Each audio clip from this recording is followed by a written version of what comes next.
ہر 2 دن بعد پیشی ہوتی ہے، پورا عملہ جو ہے اسلام آباد کا، وفاقی حکومت کا یہاں آتا ہے، آئی جی صاحب خود بھی آئے، ان کے دیگر افسران یہاں آتے ہیں اور کہتے ہیں جی ہم تو بے بس ہیں، ہمیں کچھ پتہ نہیں، جبکہ پوری قوم جانتی ہے، ہم جانتے ہیں کہ انتظار پنجھوتا کو کس نے اٹھایا ہے اور کیا مقصد ہے اس اغوا کا۔ تو آج میں نے یہی استدعا کی کہ دیکھیں اب بالکل جو ہمارا عدالتی عمل ہے، عدالتی نظام ہے، اس کی ساکھ کا سوال ہے۔ یہ انتظار پنجھوتا کی زندگی اور اس کی رہائی کا سوال تو ہے ہی، لیکن کیا ہماری عدالتیں کچھ بھی وقت رکھتی ہیں اس تمام نظام میں، یا صرف یہ نمائش کے لیے عمارتیں ہیں، نمائش کے لیے یہ کمرے ہیں؟ اگر عدالت کا کوئی اثر ہونا ہے ریاست پر، ریاست کو اگر عدالت نے روکنا ہے ان کاموں سے، اغوا کاری سے، لوگوں کی عزتوں کو محفوظ بنانا ہے، تو یہ اب وہ مقدمہ ہے جس میں آپ کو کچھ کرنا ہوگا۔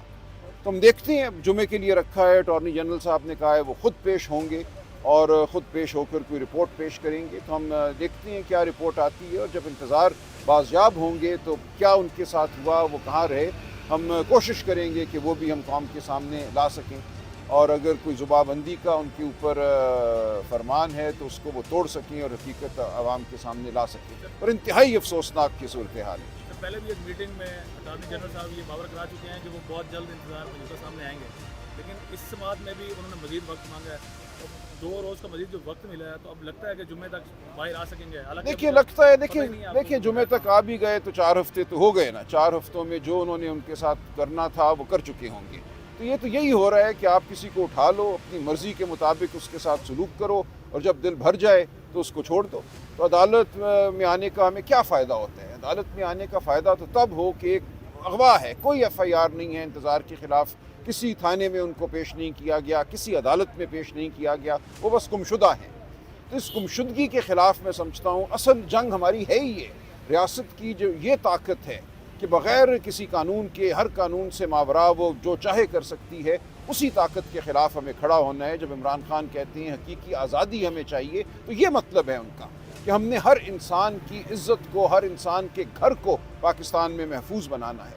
جس دن یہ ہو گیا اس دن ہم آزاد ہوں گے، وہ چاہے بلوچ ہو، چاہے پختون ہو، سندھی ہو، پنجابی ہو، پاکستان کے کسی بھی خطے کا فرد ہو، آزاد کشمیر، گلگت بلتستان، ہم سب اس وقت اس خوف کے تحت زندگی گزار رہے ہیں۔ ہو سکتا ہے میں وہاں جاتے جاتے اغوا ہو جاؤں، 4 بیگو ڈالیں آئیں، مجھے اٹھائیں لے جائیں، کوئی مجھے نہیں بچا سکے گا، کوئی عدالت نہیں بچا سکے گی، کیونکہ اس ریاست کے ضمیر میں میں سمجھتا ہوں لاقانونیت جو ہے بھر دی گئی ہے۔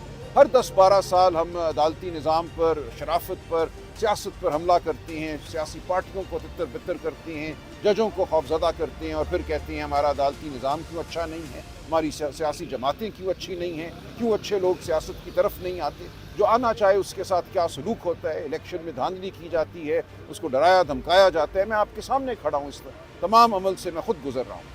اس لیے ہمیں اب سوچنا ہوگا کہ ہم نے اس ریاست کو، اس ملک کو کہاں لے کر جانا ہے بطور انسان اور بطور قوم۔ صاحب یہ بتائیے گا کہ پچھلے کچھ دنوں سے لگ رہا ہے آپ کی ٹاک سے آپ تھوڑا سا دل برداشتہ نہیں، بالکل نہیں، بالکل آپ کو لگتا ہے فیصلہ کہاں ہونا ہے؟ جب دیکھیں فیصلہ سڑکوں پہ ہونا ہے، اس بارے میں مجھے ذرا بھی ابہام نہیں ہے۔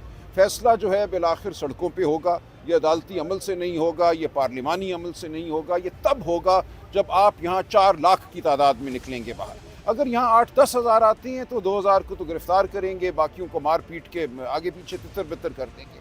پاکستان کی قوم کو فیصلہ کرنا ہے بالآخر کہ وہ سڑکوں پر کب آئے گی اپنی آزادی کے لیے۔ دیکھیں میں کال دے سکتا ہوں، مجھے روز کہا جاتا ہے آپ کال کیوں نہیں دیتے؟ کال دینا کوئی مشکل کام نہیں ہے، لیکن کال میں اس دن دوں گا، اس نوعیت کی جب مجھے یقین ہوگا کہ 3-4 لاکھ کا مجمع یہاں ہوگا، 15-20 ہزار کا نہیں ہوگا۔ یہ اب آپ کا فرض ہے، یہ پاکستان کے ہر فرد کا فرض ہے کہ وہ باہر نکلنے کی تیاری کرے، جو بھی آپ کے سامنے مشکل ہے اس کو عبور کرے۔ یہ کام صرف سیاسی ورکروں کا نہیں ہے جو بسوں میں آتی ہیں 30-40 ہر ایم پی اے لے آئے، وہ آئیں گے اور وہ بہت کمیٹڈ لوگ ہیں، ان کی جو جد و جہد ہے اس کو میں سلام پیش کرتا ہوں۔ ہمارے سیاسی ورکرز نے جو جبر سہا ہے، جو ظلم سہا ہے، وہ اس کی کوئی مثال نہیں ملتی۔ اس کے باوجود وہ کھڑے ہیں، وہ توانا کھڑے ہیں، لیکن ان پہ کتنا بوجھ ڈالا جا سکتا ہے؟ یہ پوری قوم کا بوجھ ہے جو قوم کو اٹھانا ہے۔ سر یہ بھی بتائیے گا، کل جو ہے وہ ملاقات ہوئی علیمہ خانم صاحبہ کی عمران خان سے، بہت زیادہ تشویشناک صورتحال انہوں نے بتائی ہے کہ خان صاحب کو جس طرح انہوں نے رکھا ہوا ہے، باہر نہیں جانے دیتے، کال کوٹڑی ہے، سیل بہت چھوٹا کر دیا ہے، بجلی بند کر دیتے ہیں، بہت زیادہ مسائل انہوں نے بتائے ہیں، اور ان کی الٹیوں کا بھی بتایا کہ ان کو کھانا یہ سب بات میں بتا چکا ہوں پہلے۔ دیکھیں جب 3 اکتوبر کو ان سے ملاقاتیں بند کی گئیں، جو صورتحال ہے وہ یہ ہے 5 دن تک بجلی بند رہی، یعنی کہ 5 6 بجے کے بعد گپ اندھیرا ان کے سیل میں ہو جاتا تھا. ان کا سیل یہی 8x8 کا ہے. ان کو ایک لمحے کے لیے بھی اس سیل سے باہر نہیں نکلنے دیا گیا 10 دن تک. 10 دنوں کے بعد اگلے جو 2 ہفتے تھے 1.5 گھنٹہ صرف ان کو باہر نکلنے دیا گیا، جبکہ جو قتل کے بھی مجرم ہیں ان کو بھی 12 گھنٹے باہر نکلنے دیا جاتا ہے دالان میں یا جو جیل کے اندر ایک میدان ہے. تو ان کے اوپر سختی کی گئی، اس نوعیت کی سختی کی گئی جو ہر ٹارچر کی ڈیفینیشن میں آتی ہے. دنیا کا کوئی قانون آپ اٹھا لیں اس میں جو اذیت یا ٹارچر یا تشدد کی جو تشریح ہے یہ اس کے زمرے میں آتا ہے. یہ سب کچھ ان کے ساتھ ہوا، لیکن وہ ثابت قدم ہیں. ان کو بالکل چند دن خوراک ایسی ملی کہ ان کو الٹیاں ہوئیں، لیکن اب خوراک مناسب ہے. اور کل انہوں نے ہمیں یہ بتایا کہ ان کو ایکسرسائز سائیکل بھی اب دے دی گئی ہے اور اب 1.5 گھنٹے سے زیادہ وہ اپنے سیل سے باہر نکل سکتے ہیں، کوریڈور میں واک کر سکتے ہیں. تو کچھ حالات ان کے بہتر ہوئے ہیں، لیکن جس حالت میں ان کو رکھا گیا یہ یقیناً ایک حملہ تھا ان کی ذات پر، یہ ایک حملہ تھا ان کے احترام آدمیت پر. بشرا بی بی سے میری 2 دن قبل پشاور میں ملاقات ہوئی. انہیں جس جگہ رکھا گیا وہاں اوپن سیور تھا جس میں سے چوہے نکلتے تھے. وہ کہتی ہیں کہ میں جب جا نماز پہ بیٹھتی تھی نماز کے لیے تو چوہے میرے ارد گرد دوڑتے تھے. رات کو چھت سے چوہے نیچے گرتے تھے بستر کے اوپر یا جو بھی چٹائی ان کو دی گئی تھی. تو یہ ایسی صورت دیکھ لی ہے ان لوگوں نے، لیکن اس کے باوجود یہ ثابت قدم ہے. خان صاحب نے کل باشگاف الفاظ میں کہا کہ میں ہار ماننے والا نہیں، میں پیچھے ہٹنے والا نہیں، میرے ساتھ جو بھی ہو جائے، خواہ فوجی عدالتیں ہوں خواہ کچھ اور ہو، میں عوام کی جنگ لڑتا رہوں گا، آزادی کی جنگ لڑتا رہوں گا. اچھا یہ بھی بتائیے گا، کہہ رہے ہیں کہ بشرا بی بی صاحبہ کی رہائی جو تھی اس کے اندر جو ہے علی امین گنڈا پور صاحب نے کوئی کردار ادا کیا ہے. آپ کے پاس کوئی ایسی خبر نہیں، میرے پاس ایسی کوئی خبر نہیں. اچھا سر، ایک کمیونٹی ٹیم کے ممبر کے ساتھ کل عمران خان نے آپ کی باقاعدہ جو دیکھیں یہ بات ہو گئی ہے، غیر اہم بات ہے.